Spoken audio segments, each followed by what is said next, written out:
अबू बकर पाशा से मिलिए, जिन्हें 2 बार सीएसएस के इम्तिहान में कामयाबी तो मिली, लेकिन दोनों दफा सर्विसेज के लिए मुंतखब ना हो सके। इनकी सिलेक्शन क्यों ना हो सकी और सीएसएस पास करने के लिए कौन सी गलतियों से गुरेज करना चाहिए, बता रहे हैं अबू बकर पाशा।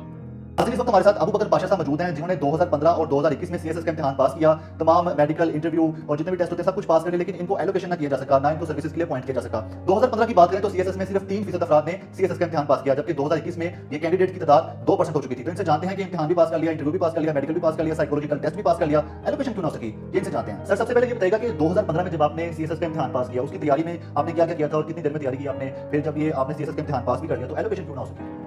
उस्मान साहब, 2015 में जब मैंने पहले दफ़ा इम्तिहान दिया तो मैं डॉक्टर फार्मेसी के फाइनल ईयर में था। मेडिकल स्टडीज़ के साथ साथ मैंने सीएसएस की तैयारी स्टार्ट की। तकरीबन 6 महीने मुझे लगे, तो 10 से 12 घंटे और तकरीबन 6 माह के दौरानिए में मैंने तैयारी की और मैंने एग्ज़ाम क्लियर किया। एलोकेशन का मैं आपको थोड़ा सा बताता हूँ कि इसका प्रोसीजर क्या होता है एलोकेशन का। 17,000 बच्चे इस साल अपेयर हुए एग्जाम के अंदर। 17,000 में से 365 बच्चों ने एग्जाम क्लियर किया। अब उन 365 बच्चों का आगे कुछ मजीद टेस्ट होंगे, psychological test, psychological interview, medical और फाइनल इंटरव्यू। उनकी बेसिस के ऊपर उनकी मेरिट लिस्ट बनती है। 210 सीट के ऊपर जो टॉप 210 होंगे उनकी एलोकेशन होती है। इसमें थोड़ी सी और दिलचस्पी तब आती है जो वो 210 सीट्स डिफरेंट सूबों के कोटा के ऊपर डिवाइड हो जाती है। ऐसा हो सकता है, जैसे मेरे केस में 2015 में मेरा 293 मेरिट नंबर है और अब 267 मेरिट नंबर है। तो दोनों केसेस में करीबन 15 से 20 ऐसे बच्चे भी थे जो बैलेट में तो मेरे से नीचे थे, लेकिन क्योंकि उनका दूसरे सूबों का कोटा था तो उनकी एलोकेशन हो गई। पंजाब के कैंडिडेट्स के लिए टफ इसलिए है कि पंजाब के कैंडिडेट्स को टॉप 150 में आना पड़ता है 365, इसी वजह से मेरी एलोकेशन हुई।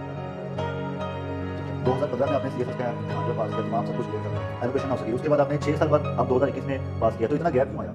मैं इसमें आपको एक चीज़ का इल्म आपके लिए इजाफा करूँगा कि मैंने 2015 के बाद 2016 में भी एक अटैम्प्ट दी थी। 2016 के अटैम्प्ट में मेरा रिटर्न स्कोर तीनों अटैम्प्ट्स में सबसे ज़्यादा था, लेकिन एक पेपर में बहुत स्लाइट मार्जिन की वजह से मैं कामयाब नहीं हो सका था। 15 से लेकर 16 तक, 15 और 16 में जब मैंने 2 अटैम्प्ट्स दे दी तो उसके बाद 5 साल का गैप इसलिए आया क्योंकि एक तो मैं आखिरी अटैम्प्ट थी तो मैं पूरी तैयारी के साथ जाना चाहता था। दूसरा, जब मैंने 2015 में पहली दफ़ा अटैम्प्ट दी तो मेरी एज उस टाइम पे 22 साल और 11 महीने थी। मुझे उस पैनल ने बड़ा अप्रिशिएट किया कि आप बड़ी यंग एज के अंदर सीएसएस क्वालिफाई कर चुके हैं, लेकिन मुझे यही लगा कि शायद उस टाइम पे मैं उस सीट के लिए मेच्योर नहीं था। मेरा थ्योरेटिकल नॉलेज तो बहुत अच्छा था, प्रैक्टिकल नॉलेज नहीं था। 5 साल का गैप लिया जिसके अंदर मैंने मास्टर्स किया, मेरी शादी हुई और उसके बाद मैंने अपने कैरियर के ऊपर फोकस किया ताकि मैं थोड़ा सा प्रैक्टिकल नॉलेज लेके आऊँ जिससे मेरे आर्ग्यूमेंट्स रिटन पेपर में और इंटरव्यू में बेहतर हो सके। तो इस वजह से 6 साल का उसके अंदर गैप था। उस वक्त ज़्यादा दुख हुआ था जब आपको एलोकेशन दिया गया कि आपने इम्तिहान पास कर लिया, अब भी बिल्कुल वही सूरत हाल? 2015 में डेफिनेटली ज़्यादा दुख हुआ था क्योंकि उस टाइम पे कैरियर का पता नहीं था, इतना पढ़ा नहीं था कि हम थोड़े से मेच्योर होते। तो एक स्टूडेंट लाइफ से निकल के सीएसएस पास करना और ना सिर्फ पास करना, 12 पेपर देना, मेडिकल क्लियर करना, साइकोलॉजिकल, उसके बाद इंटरव्यू भी क्लियर करना, तो जब आप इतना करीब आ जाते तो दुख तो होता है। इसमें मैं अपने घर वालों का बहुत शुक्रगुजार, मेरे वालिदैन का, मेरे वालिद और मेरी वालिदा ने मुझे बहुत सपोर्ट किया हर उम्र पे। सीएसएस के बारे में कहा जाता है कि सीएसएस वो कैंडिडेट जो स्टूडेंट अप्लाई कर सकते हैं जिसकी स्कूलिंग बहुत अच्छी हो, कॉलेज बहुत अच्छा उसको मिला हो, उसकी टोटल ग्रुपिंग एक ऐसे माहौल में जहाँ पे सिर्फ पढ़े लिखे लोग उसके और कोई दूसरा बंदा हो। तो ऐसे होता है कि कोई भी सीएसएस की तैयारी कर सकता है, कुछ एक साल पहले शुरू किया। सीएसएस मेहनत का काम है और मेहनत इसमें डेफिनेटली है और एक टफ एग्जाम है। टफ है तो 3 अटेम्प्ट्स दिए हैं एफपीएससी। ऐसा नहीं है कि जो उनकी स्कूलिंग अच्छी नहीं है या कोई बैकवर्ड एरिया से है तो वो सीएसएस नहीं कर सकता। हर साल आपको इतनी एग्जाम्पल मिलती हैं, लेकिन ऐसे एरिया जहाँ पे सहूलतें नहीं है वहाँ से भी बहुत बच्चे आगे एलोकेट होते हैं, लेकिन उनकी स्ट्रगल थोड़ी सी ज़्यादा होती है। एक ऐसा कैंडिडेट जिसकी स्कूलिंग अच्छी है, जिसका कॉलेज अच्छा है, जिसकी इंग्लिश बेहतर रही है थ्रू आउट हिज कैरियर, उसके पास होने के चांसेस ज़्यादा हो जाते हैं। माशाल्लाह। अच्छा, सीएसएस की तैयारी में बता दें कि क्या क्या शामिल होता है?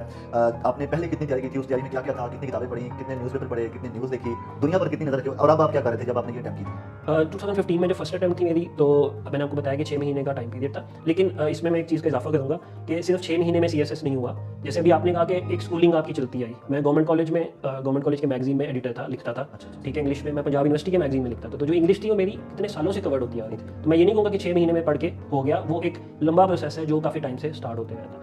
इस दफ़ा 2021 में ऐसे एरियाज जो मेरे पहले वीक थे, इकोनॉमिक्स वीक थी, जियोग्राफी वीक थी, मैंने उनके ऊपर काफ़ी टाइम लगाया, लेकिन क्योंकि साथ जॉब थी तो इस दफ़ा काफ़ी मुश्किल थी प्रिपरेशन।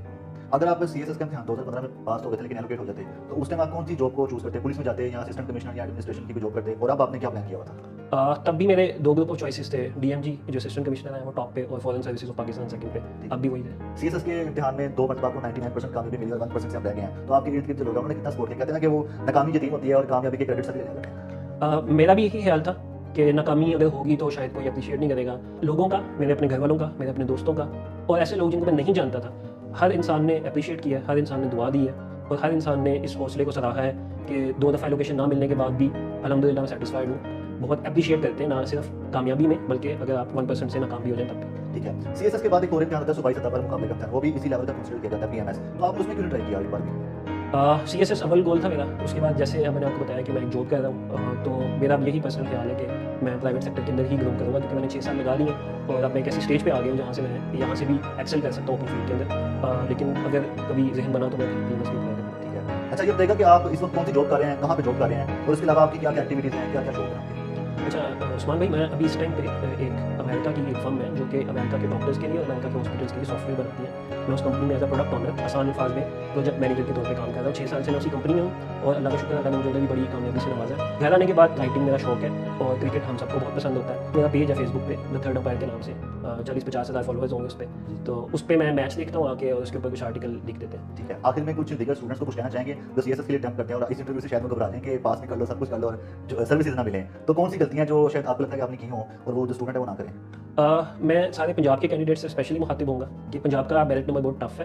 ठीक है, आपने जब रिटर्न की तैयारी करनी है तो आपने मेक श्योर करना है कि आप सिर्फ रिटर्न की नहीं तैयारी कर रहे हैं, आप मेडिकल, साइकोलॉजिकल और इंटरव्यू सबको मद्देनजर रखते हुए जा रहे हैं। आपने टॉप 150 के अंदर आना है। एक मेथड ये है कि आप 3 साल अपनी ज़िंदगी के डेडिकेट कर दें। उस 3 साल में आप 3 दफ़ा सीएसएस की अटेम्प्ट दे सकते हैं, 3 दफ़ा पीएमएस की अटेम्प्ट दे सकते हैं और ऐसे डिफरेंट काफ़ी पेपर्स हैं एफपीएससी के और बीपीएससी के 1 पेपर जो आप दे सकते हैं। दूसरा मेथड उसका ये है कि मेरे वाला मेथड है कि जिसमें आप सीएसएस को एक एग्जाम की तरह ट्रीट करते हैं, लेकिन साथ आप अपने कैरियर को परस्यू करते हैं। इसके अंदर फ़ायदा ये होता है कि आप कभी प्रेशर में नहीं आते और इवन अगर आप नॉन एलोकेटेड भी जा रहे हो तो आपके पास एक वेल एस्टैब्लिश कैरियर होता है जिसको आप परस्यू कर सकते हैं। ठीक है। एक आम रूटीन लाइफ में कोई भी देख रहा है तो वो अपनी रूटीन लाइफ में कितने घंटे निकाले स्टडी के लिए, और स्टडी में क्या क्या रखें कि पहले एक सब्जेक्ट को कंप्लीट करें या तमाम सब्जेक्ट को डेली थोड़ा थोड़ा करें? ये हर कैंडिडेट की जो स्टडी का मेथड है ना वो डिफरेंट होता है, लेकिन सीएसएस के लिए एटलीस्ट 5 से 6 घंटे डेली बेसिस के ऊपर आपको डेडिकेटेडली पढ़ना चाहिए। और ये अब हर स्टूडेंट के ऊपर है। कुछ स्टूडेंट्स ऐसे होते हैं जिनको एक सब्जेक्ट वाइंड अप करने का शौक होता है और कुछ ऐसे होते हैं जो एक सब्जेक्ट पढ़ के बोर हो जाते हैं, तो वो अपना स्केड्यूल इस तरह से डिवाइड करें।